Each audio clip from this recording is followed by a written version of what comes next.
Wapres Gibran benar-benar menunjukkan kapasitasnya sebagai Wakil Presiden Republik Indonesia dan membuat kubu penggugat ijazahnya frustasi depresi berat. Nah, rekan-rekan setuju gak nih Mas Wapres ini menuntut balik agar tentu saja nanti tercipta konsekuensi hukum bagi mereka dan itu agar mereka jerak? Silahkan deh kita diskusi di kolom komentar.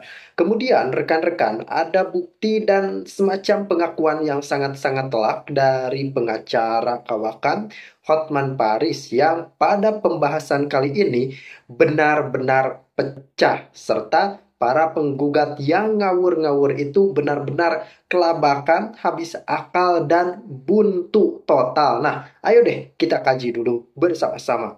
Jadi kenapa selama ini seolah-olah dibikin underdog, seolah-olah tidak mampu? Dan ternyata dia dari 2 universitas ya. Betul. Dari Singapura dan Australia. Dan satu lagi satu kampus sama saya dari Sydney, UTS. Ya. Jadi gini, saya jelasin ya. Mana jelasinnya? Mas Roy diam dulu lah. Ini nggak logis.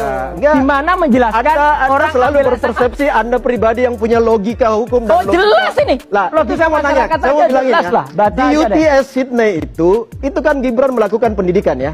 Bawa ijazah. Gibran aja yang diundang ke sini. Dengar dulu. Kursus. Pernah nggak ke sana?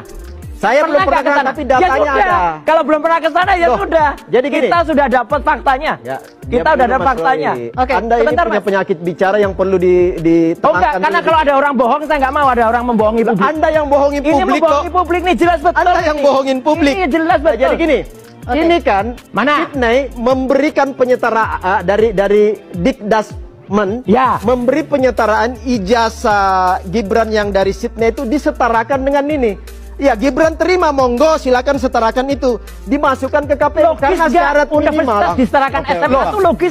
Tanya Dikdasmen. Lah ya udah, logis. Saya tengahi. Ya, di sana pendidikan tinggi disetarakan, di sini di Dikdas. Sekarang pertanyaan tanya kenapa ini menyetarakan ada menjadi setara? Udah enggak, ini kalau Anda percaya ini pendidikan tinggi, universitas. Kenapa di sini disetarakan ke pendidikan dasar dan menengah? Saya jawab gini ya. Jadi gini. Gimana jawabnya? Ini salah. Tunggu, gimana jawabnya? Tidak apple to apple. Di sana pendidikan tinggi. Jadi gini. Lah ya dijawab dulu. Pendidikan jawab. tinggi disetarakan. Lah ya jawab dulu. Jadi gini. Bukan diam, kamu nggak bisa masa saya diam. Ya. Anda jangan juga memotong pembicaraan saya. Lah ya udah. Kalau nggak logis ya nggak bisa. Saya nggak rela orang Indonesia dibohongi orang nggak logis ini. Kalau manusia seperti ini. SMA kok disetarakan universitas. Logika mana ini loh? Bukan saya yang bicara. Lah ya udah. Dikdasmen menyetarakan ijazah dari UTS itu hanya diakui. UTS itu perguruan tinggi atau enggak? Sekarang tanya, kenapa Dikdasmen hanya gitu aja nggak bisa jawab. UTS itu perguruan tinggi. University Technology of Sydney. Tahu arti universitas nggak? Tahu arti universitas nggak? Anda yang nggak ngerti. Lah iya tahu arti universitas nggak? Nggak ngerti dia. Gini. Pak, ini nggak sehat. Kalau orang seperti ini nggak bisa tampil di publik untuk memberikan pendidikan. Karena saya nggak rela ada orang bohong. Ya, jadi ini Anda yang punya dasar di atas kan? Saya bukan data saya, data Anda nih. Bukan, ini data umum, KPU. data publik. Oke. Ya, udah. Sekarang gini. Apalagi kecewa kan? Oh enggak. Gibran itu hanya mau memenuhi persyaratan undang-undang ya, undang-undang politik untuk memenuhi syarat sebagai cawapres. Di situ diminta adalah minimal SMA. Dia memasukkan semua yang dia lulusin. Ada 3 pendidikan dia, ya, di Orchid Park, Singapura. Lulus gak? Ya lulus. Buktinya mana? Ada ijazahnya. Mana? Tanya di KPU. Nah ini nggak bisa. Harus minta di KPU. Siapa yang mendalilkan itu yang membuktikan. Kalau ijazah saya Anda minta, saya bawain dari rumah. Saya memastikan. Kalau Anda minta ijazah OPSS nggak ada ijazahnya. Saya memastikan OPSS nggak ada ijazahnya. Oke, Bang Rifai. Oh ya. Ini 2 ijazah setara SMA berdasarkan Dikdasmen itu dimasukkan 2-2. Ini salah satunya. Yang kedua adalah ijazah S1. Maka persyaratan minimal itu menjadi gugur karena sudah S1 yang tertinggi masuk. Kan itu logis. Saya Dian Hunafa, saya salah satu alumni MBAS. Saya pindah ke Singapura sejak 2018. Dan yang waktu itu baru muncul katanya Pak Gibran mau mencalonkan jadi wapres, kemudian ada orang mempertanyakan ijazahnya. Di situ saya ya udah deh, saya sekalian aja ke MBAS nunjukin. Terus jadi saya lihat beberapa cuplikan oleh beberapa orang yang di televisi nasional. Mereka memberikan penjelasan yang agak kurang masuk ya, maksudnya agak kurang tepat penjelasannya.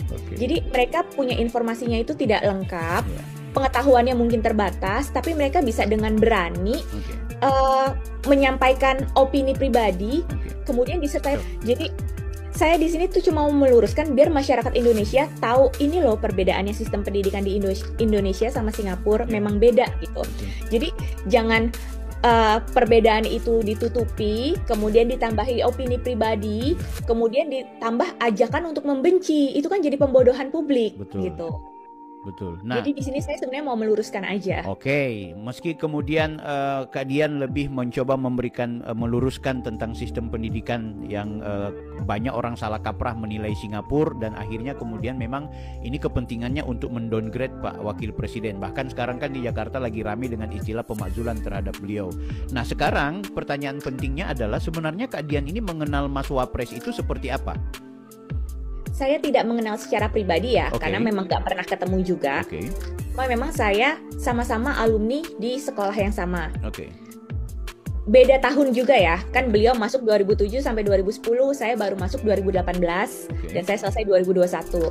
Tapi saat saya masuk ke kampus tersebut, saya masuk dari baru cek lokasi, baru cari-cari kampus lah, sampai saya akhirnya mendaftar di situ. Di situ memang di pintu masuknya itu kan kaca-kaca. Di situ ada foto beliau. Itu yang membuat saya waktu itu makin yakin untuk memilih sekolah M2.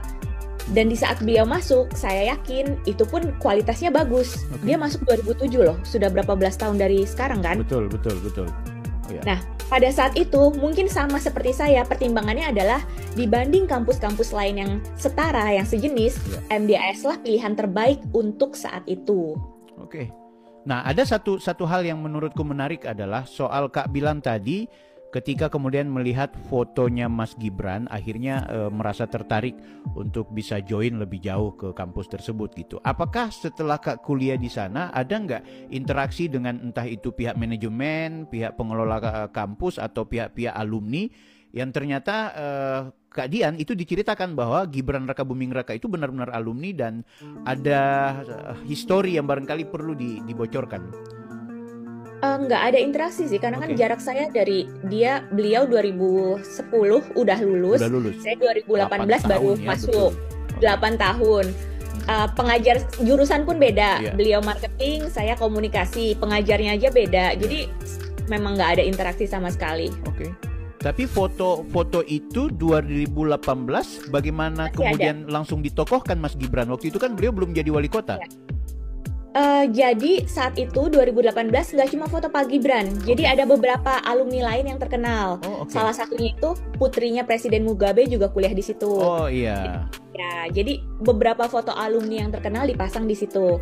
Nah, makanya itu 2018 kan memang beliau belum jadi wali kota, tapi saat itu kan sudah jadi anaknya presiden. Kan. 2014 Pak Jokowi sebagai presiden ya mungkin ada kebanggaan tersendiri juga buat MDAS kalau ini loh anaknya presiden kuliah di sini gitu kan. Sekarang sudah menjadi, kalau tulisan ada di situ adalah 187 Thomas Street, atau bahkan di sini ini 187 Thomas Street Auditorium ya. Dan di sini dulu pernah yang namanya Fufu Fafa. Nah, ini Fufu Fafa ya. Itu katanya ada di sini itu Fufu Bapak ya. Sekarang dia sudah jadi badut dunia. Jadi gini ya Pak Ahmad, faktanya naik penyidikan. Jadi saran saya, saudara dampingi saja klien saudara. Gak usah ngajari saya, penyidikan sekarang juga banyak yang dihentikan, muncul SP3. Ya kalau begitu saudara lakukan. Saudara lakukan aja bagaimana meng-SP3 laporan kami itu saja. Kenapa? Fakta ya, Bambang Tri Anda dampingin masuk. Fakta, Bambang Tri Anda dampingin masuk. Kalau bisa semua Anda dampingin masuk. Masuk. Anda yang membuat klien Anda masuk. Faktanya itu. Ya. Rekan sejawat tidak boleh mengomentari pekerjaan rekan sejawat lainnya. Saya faktanya itu. Ya, artinya laporan kami naik penyidikan. Silakan lakukan pra peradilan. Ya, silakan lakukan pra peradilan. Tidak ada peradi pecah belah, yang ada Perhimpunan Advokat Indonesia. Perkenalkan, ya saya Redi, saya lulusan. Ya, perkenalkan, nama saya Redi, saya lulusan Inset. Saya belajar di Inset pada akhir tahun 2006. Kemudian lulus saya 2006. Lulus 2006 ya? 2006, akhir 2006. Oke, itu Anda di sana, Mas Reddy, itu berapa bulan? Masuk? Saya di insert itu 6 bulan. Oke, cocok. Lebih 6 bulan. Ya, 6 bulan tuh lulus. Oke. Ora lo. Selama ini matamu nanti. Bilang, dia takut melihat Roy Suryo. Menurut dia, cara bicara Roy, penampilannya, ketawanya, menunjukkan dia sakit jiwa. Orang dengan gangguan jiwa katanya. Mahasiswi saya ini bukan ahli jiwa, karena itu pernyataannya bukan kesimpulan ilmiah tentang Roy. Tapi saya mengerti apa yang dia maksud. Roy ini semakin lama memang semakin mengkhawatirkan. Tapi saya rasa dia tidak bisa disebut ODGJ. Memang ada persoalan psikologis pada dirinya, tapi tidak sampai tahap dia berpenyakit jiwa. Roy misalnya baru saja dikabarkan sengaja berangkat ke Sydney, Australia untuk mempromosikan bukunya Jokowi's White Paper. Gagal total sih, bukunya nggak laku dijual ke kalangan diaspora Indonesia di sana. Tapi itu kan bukan sakit jiwa, dia cuma terlalu pede saja dan mungkin juga dibiayai oleh orang atau pihak tertentu untuk melakukan kampanye anti Jokowi di sana. Ketika terbukti hanya sedikit yang beli, wajahnya nampak sendu saja, tidak ngamuk atau tertawa-tawa sendiri misalnya. Jadi dia pada dasarnya masih normal. Tapi apa yang diucapkannya, kebohongan yang dia sebarkan, sikapnya di muka publik, semua itu menunjukkan bahwa memang secara psikologis dia tersudut. Saya percaya Roy memang dengan sengaja berusaha membangun brand dirinya sebagai seorang yang punya gaya komunikasi tegas, provokatif, dan terbuka memperjuangkan kebenaran. Dia ini sudah lama berada di posisi perhatian publik. Di masa lalu dia pertama kali naik daun gara-gara dia tampil sebagai seorang tokoh yang mampu menganalisis keakuratan informasi yang tersaji di media. Karena spesialisasinya itu, dia lazim diminta pendapat atau pandangan. Bahkan karena itu pula dia sempat menjadi menteri di era SBY. Tapi ini adalah posisi yang memiliki bahaya tersendiri.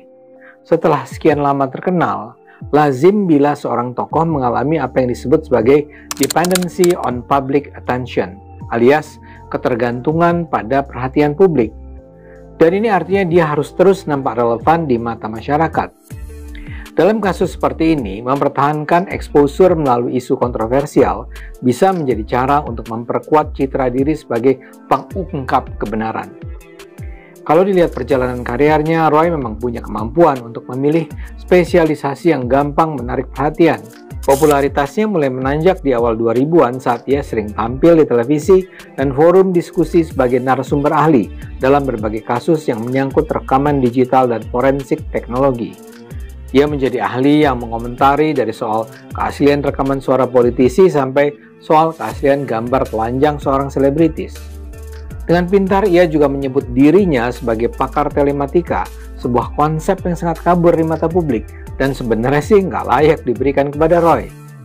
Roy itu sebenarnya ahli komunikasi, bukan telematika, tapi dia sanggup menyihir publik untuk percaya bahwa dia adalah ahli telematika, sebuah wilayah kajian yang hampir-hampir tidak ada yang mengisinya di masa itu. Karena keterkenalannya ketika ia masuk ke Partai Demokrat, ia berhasil terpilih sebagai anggota DPR RI pada pemilu 2009 dari daerah istimewa Yogyakarta. Karier politiknya semakin menonjol ketika pada awal 2013 ia diangkat oleh Presiden Susilo Bambang Yudhoyono menjadi Menteri Pemuda dan Olahraga, menggantikan Andi Malarangeng. Roy Suryo mengemban jabatan tersebut hingga berakhirnya masa pemerintahan SBY pada Oktober 2014. Setelah masa jabatannya sebagai menteri berakhir, Roy kembali mencalonkan diri sebagai anggota legislatif dan berhasil duduk kembali di DPR RI.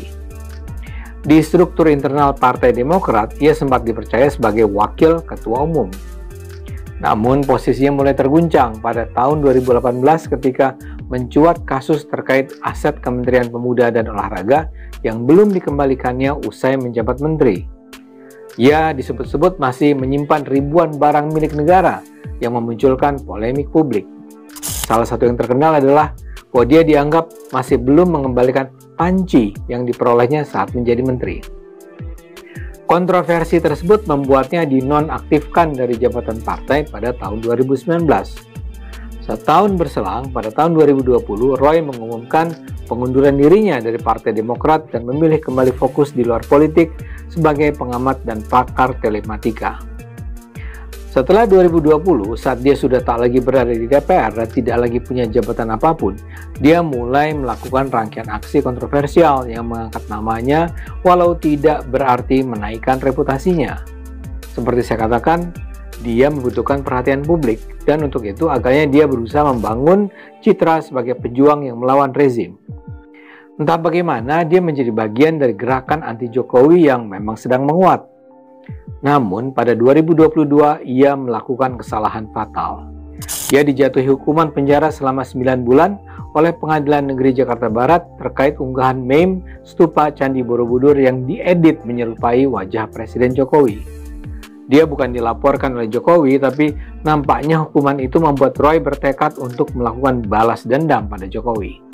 Dalam hal ini, setelah ia kembali menghirup udara bebas, dia tampaknya memperoleh informasi yang sangat ia percaya, bahwa ijazah Jokowi palsu.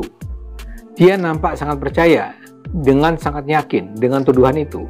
Karena itulah dia terus menggelindingkan tuduhan itu tanpa henti, walau sudah berulang kali dibantah. Apalagi kemudian dia memperoleh perhatian publik yang dia harapkan. Dia mungkin membayangkan dirinya sebagai seorang pejuang yang berhadapan dengan rezim kekuasaan yang zalim, yaitu Jokowi. Ketika keyakinan itu sudah tertanam kuat, dia akan berpikir sesuai dengan yang diyakininya. Secara kognitif, manusia memang cenderung mencari informasi yang mendukung pandangan pribadinya dan menolak data yang bertentangan. Itulah yang terjadi, saya rasa, pada Roy. Karena Roy sudah yakin bahwa Jokowi tidak jujur, semua bukti yang membantah pun bisa dianggap sebagai rekayasa. Ini bukan gangguan mental, melainkan distorsi berpikir yang umum terjadi pada semua orang dalam situasi polarisasi politik. Karena posisinya sebagai mantan akademisi dan pakar telematika, Roy mungkin merasa memiliki otoritas moral dan intelektual untuk menilai keaslian dokumen atau data digital. Ketika keyakinan atas kompetensi pribadi sangat tinggi, seseorang memang bisa meremehkan kredibilitas sumber lain, bahkan lembaga resmi seperti universitas. Jadi begitulah Roy. Saya rasa dia tidak ODGJ. Saya rasa tidak ada bukti publik cukup kuat untuk menyimpulkan bahwa Roy Suryo mengalami gangguan kejiwaan. Semakin dia mengungkapkan keyakinan itu kepada publik, yang kemudian mengeluh-elukannya, semakin dia percaya bahwa dia benar. Dalam psikologi sosial modern ada istilah social narcissism, yakni kecenderungan mencari pengakuan dan validasi di ruang publik. Ini terlihat jelas dalam diri Roy.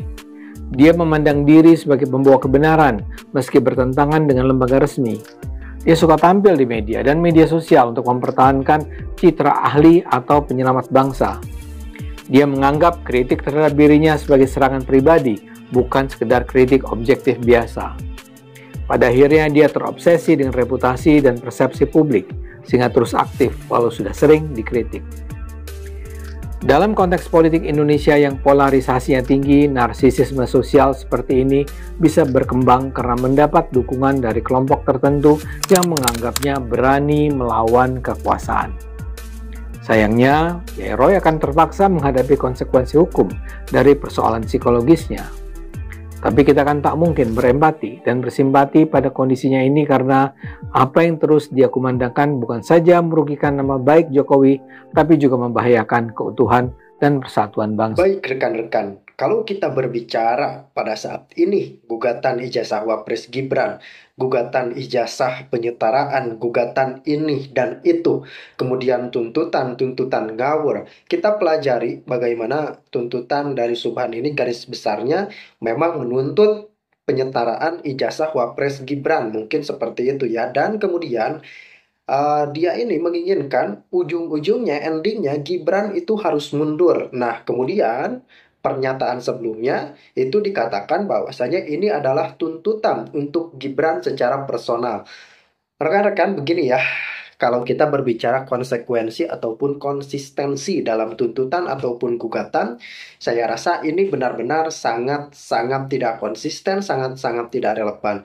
Begini rekan-rekan, pada kenyataannya dan pada hakikatnya, kita memang berbicara soal apapun yang terjadi pada saat ini terkait Wapres Gibran. Nah, Subhan ini menuntut oke lah Gibran secara personal, harusnya timingnya sebelum pencalonan ataupun menjelang masa pencalonan Gibran sebagai wakil presiden itu masih sangat-sangat relevan rekan-rekan.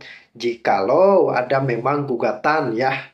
Nah, tapi kali ini Gibran ini semua penyetaraan pendidikannya kan sudah disetarakan dan sudah tidak ada masalah di KPU. Semua sudah clear, semua sudah nyata. Dan ini tidak ada masalah rekan-rekan. Sekelas Pak Presiden Prabowo pun memiliki latar belakang pendidikan di luar negeri. Dan saya yakin tidak cuma itu. Pejabat-pejabat di negara ini pun tentu saja pasti ada yang memiliki latar belakang pendidikan di luar negeri. Tapi kenapa hanya Wapres Gibran saja yang dipermasalahkan? Katanya nggak punya ijazah SMA-nya lah, katanya nggak punya inilah. Ya jelas karena kan pendidikannya itu di Singapura, di luar negeri rekan-rekan. Nah, jadi kalau kita berbicara tuntutan segala gugatan ini, saya benar-benar tidak paham. Kenapa tidak paham? Karena ini kan orang-orang mempermasalahkan penyetaraannya. Ini berbentuk suatu gugatan frustasi atau bagaimana rekan-rekan? Sebenarnya kan semua sudah angkat bicara, bahkan KPU sudah angkat bicara. Kan KPU itu tidak sekonyong-konyong meloloskan verifikasi dokumen kandidat pemimpin di Indonesia. Bayangkan rekan-rekan, untuk sekelas Wapres Gibran, sekelas wakil presiden pada pendaftaran, tentu saja diperlukan proses yang memang sangat-sangat alot, sangat-sangat ketat, tidak sekonyong-konyong untuk nantinya menciptakan kandidat capres dan cawapres yang memang tidak memiliki problem ataupun sengketa hukum apapun dan di sektor manapun. Nah, itulah tujuan KPU melakukan verifikasi dokumen agar tidak terjadi gugatan-gugatan ngawur seperti ini. Tapi ketika sudah diverifikasi, ketika semua sudah tidak ada masalah, ada saja gugatan seperti ini tidak lebih sekedar mencari sensasi di balik gugatan yang sangat ngawur, nominal 125 triliun, dan kalau saya katakan ini benar-benar sangat layak, mohon maaf, untuk dikatakan gugatan yang sangat-sangat nyeleneh, ngawur, namun ini sangat-sangat serius karena ternyata gugatan tersebut tidak bisa dipandang sebelah mata, berhasil menciptakan kegaduhan dan berhasil untuk menyelamatkan setidaknya untuk sementara kubu Roy Panci, karena ketika mereka buntu di isu ijazah Pak Jokowi, mereka ada pelampiasan di isu ijazah Wapres Gibran. Tapi ya ini tidak akan bertahan lama rekan-rekan, karena persidangan terus berlanjut dan jangan lupa Mas Wapres menolak untuk mediasi damai.